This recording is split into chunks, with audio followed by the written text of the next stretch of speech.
नमस्कार, मैं आरडी भारती और आप देख रहे हैं बिहारी सुल्तान। पश्चिम बंगाल के चुनाव के लिए भाजपा ने सारे दिग्गज उतार दिए, चाहे उसमें उत्तर प्रदेश के मुख्यमंत्री हों अथवा मध्य प्रदेश के मुख्यमंत्री, सब के सब उतर गए। सबसे हालात तो तब जो है विकराल सा होता नजर आया जब मिथुन चक्रवर्ती, जो बॉलीवुड स्टार हैं, पश्चिम बंगाल में भाजपा के तरफ से उतारे गए और उन्होंने ये कह दिया कि मैं कोबरा हूँ, यानी जहर वाला जो है जंतु है कोबरा, इसका उपमा उन्होंने दे दिया। अब एक प्रश्न उठता है, बहुजन समाज पार्टी की कितनी रैलियां होगी? क्या रैलियां होगी भी बहन जी जाएंगी पश्चिम बंगाल या नहीं?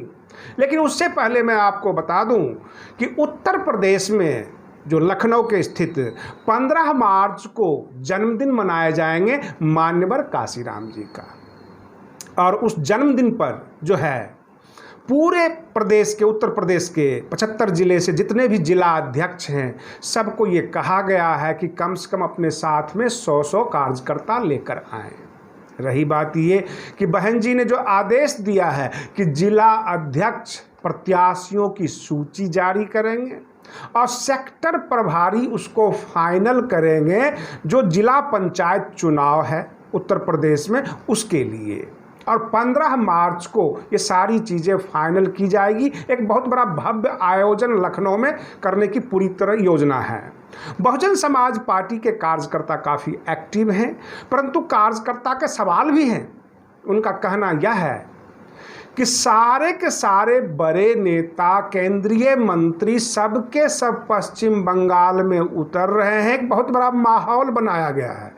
इसमें बहुजन समाज पार्टी के राष्ट्रीय अध्यक्ष बहन मायावती जी रैली क्यों नहीं कर रहे, इनका अनाउंसमेंट क्यों नहीं हो रहा? यह और बात है कि बहुजन समाज पार्टी तीसरे नंबर की राष्ट्रीय पार्टी है, लेकिन क्या ये केवल कहने के लिए? जहां प्रत्येक प्रदेश में जहां जहां चुनाव होता है, भाजपा और कांग्रेस की तरह बहुजन समाज पार्टी प्रत्याशी तो उतारती है, लेकिन उतना बड़ा भव्य आयोजन नहीं करती, रैली नहीं करती, जिससे वहाँ के कार्यकर्ता मायूस हो जाते हैं, दूसरे की रैलियों को तमाशा देखते हैं और अपने आप को कोसते हैं। बहन जी को इसके ऊपर ध्यान देना चाहिए।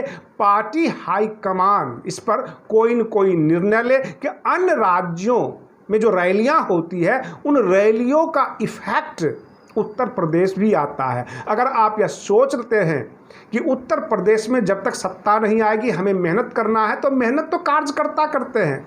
बहन जी को 2-4 दिन के लिए पश्चिम बंगाल पहुंचना चाहिए और कम से कम मीडिया, न्यूज़ में इनको नज़र आना चाहिए। ये कार्यकर्ताओं की मांग है।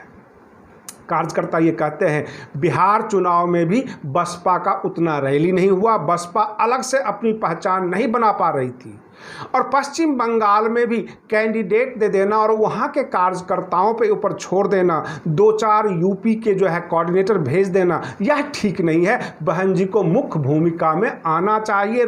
अनेक राज्यों में जहाँ जहाँ चुनाव होता है, देश के अन्य भाग में भी बहन जी को रैली में उतरना चाहिए, क्योंकि बहन मायावती जी देश के उन 17 नेताओं में से एक हैं जहाँ Z+ सिक्योरिटी है, जिनकी अपनी छवि है, जो 4 बार मुख्यमंत्री रह चुकी हैं। उनको पश्चिम बंगाल में अपनी धमक दिखानी चाहिए।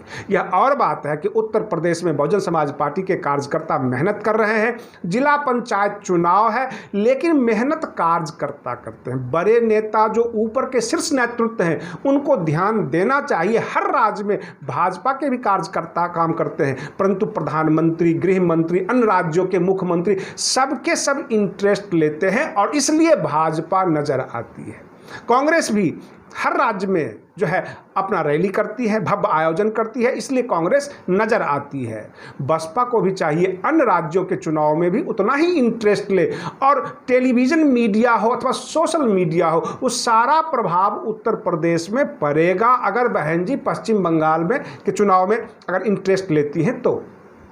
अब रही बात ये कि बहन मायावती जी उत्तर प्रदेश को मजबूत करने में लगी हुई हैं, परमानेंटली अस्थायी तौर पर लखनऊ में रह रही हैं, प्रत्येक कार्यकर्ताओं से मिलती हैं और कार्यकर्ताओं का जो भी फुटेज है जो भी उनके बातचीत है सबको बड़ी गौर से, बड़ी ध्यान से देख रही हैं कि हम बसपा कार्यकर्ता कितना मजबूत है, कौन लोग कितना काम कर रहे हैं, कहाँ कहाँ इसकी स्थिति मजबूत है, कहाँ कहाँ स्थिति मजबूत नहीं है। हर प्रकार की समीक्षा में लगी हुई है।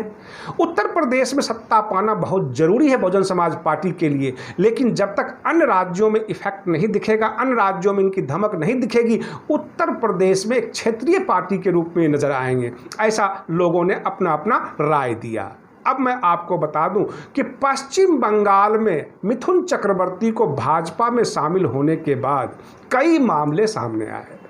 कुछ लोगों का कहना यह था कि वह ईडी के डर से भाजपा ज्वाइन किए।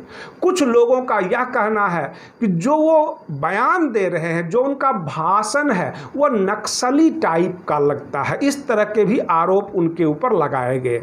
और कुछ लोगों का यह भी कहना है कि पहले वो टीएमसी में थे, तब क्या वो अच्छे थे और अब वो बुरे हो गए भाजपा में आने के बाद। हर प्रकार की प्रतिक्रिया पश्चिम बंगाल के लोगों से आ रही है, लेकिन कितना प्रभाव पड़ेगा यह तो 2 मई को पता चलेगा। भाजपा सत्ता में आती है पश्चिम बंगाल में अथवा ममता दीदी दोबारा सरकार बनाती है। ऐसे टीएमसी अभी भी मजबूत है और हर जगह जितनी भी बड़ी बड़ी रैलियां होती है प्रधानमंत्री जी की, गृह मंत्री जी की अथवा कोई भी मंत्री जो केंद्र से गए हैं, उनके जवाब में ममता दीदी पैदल मार्च करती है, बिल्कुल सड़कों पर उतर गई हैं और हर जगह वो जवाबी जो है रैली कर रही हैं। लगता नहीं है कि टीएमसी को भाजपा कुछ बिगाड़ पाएगी, लेकिन दबाव तो बना दिया है।